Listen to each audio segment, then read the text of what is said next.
Larry Bird, just 29 years old in 1986, third straight MVP and cementing himself as the greatest forward the game had ever seen.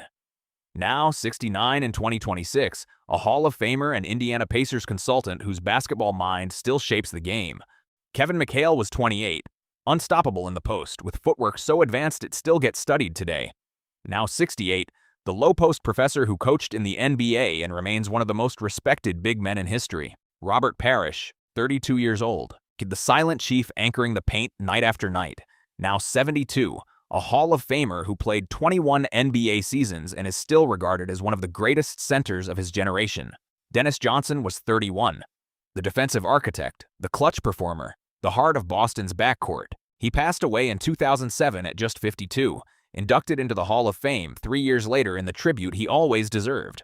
Danny Ainge at 27, the scrappy, fearless shooter who opponents hated and teammates loved.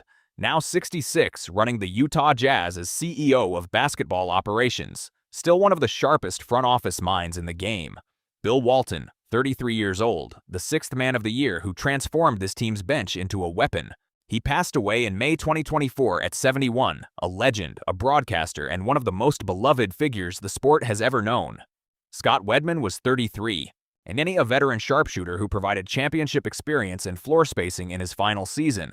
Now 73, living privately, a quiet but essential piece of Boston's last great dynasty. Jerry Sichting at 29, the steady backup guard who gave the Celtics quality minutes when every possession mattered. Now 69, a former NBA assistant coach and one of the most reliable role players of the 1980s. And Rick Carlisle was just 26, a young backup guard learning championship basketball from the inside.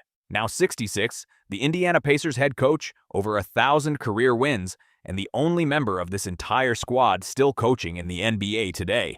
Greg Kite, 24 years old, the enforcer in the paint who protected Bird, McHale, and Parish without hesitation. Now 64, he traded basketball for ministry and motivational speaking, carrying his championship identity in a very different arena.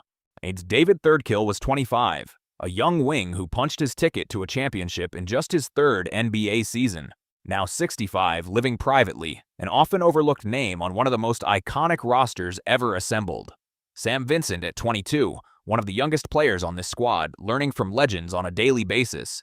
Now 62, a former NBA head coach and player development figure who built his career on the foundation of that championship year. Sly Williams, 28, a veteran who played his final NBA season on the ultimate stage. Now 68, his career bookended by a championship finish that most players only dream of. K.C. Jones, 53 years old, guiding one of the most talented rosters in NBA history with quiet genius and earned authority. He passed away on Christmas Day 2020 at 88, an 11 championship legend as both player and coach, and a man the game will never forget. Jimmy Rogers was 43, the tactical backbone of K.C. Jones's staff, now 82. He went on to win 3 more titles as part of Phil Jackson's Bulls dynasty, 6 championships across 2 decades of excellence. Chris Ford, 37, a former Celtic champion himself, now passing the torch as an assistant. He passed away in January 2023 at 74, the man who scored the NBA's first ever official three-point basket and a cornerstone of Boston basketball history. 40 years on, the names haven't faded. They've become permanent. Larry Bird, Kevin McHale, Robert Parish. Won a front court that defied logic. A season that defied time.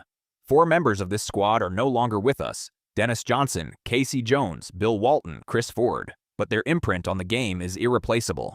Championships fade from the headlines, but legends never leave the conversation. So here's the debate for the comments. Was the 1985-86 Celtics the greatest team of all time? Or does another dynasty have a legitimate claim? Why, drop your answer below, because Celtics fans and basketball historians never agree on this.